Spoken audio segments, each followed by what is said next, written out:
ভাই আপনি বলেন তো, আপনি তো পেঁয়াজের ব্যবসায়ী, কিভাবে টাকাটা আপনার হারালো বলেন তো?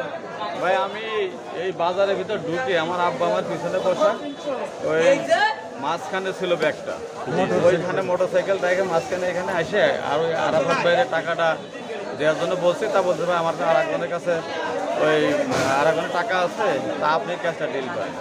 আমার আব্বা পিএস কিনে গেছে, দেখতে গেছে ওই পাশের থেকে একটা পিএস দেখে আসছে, এখানে পিএস দুটো ঠিক করা হয়েছে, টাকা দিতে গেছে, টাকা নেই। মানে আপনার এই যে ব্যাগ, এই ব্যাগটা পিঠে ঝুলানো ছিল না? পিঠে ঝুলানো ছিল, আপনি পিএস কিনতেছিলেন, পরে নিচের থেকে কাটে নিয়ে গেছে। আপনার নাম ঠিকানা একটু বলেন তো। আমার বোয়ালমারি কামারগ্রাম। আপনার নাম কি? মোহাম্মদ হাবিবুর রহমান। বাড়ি?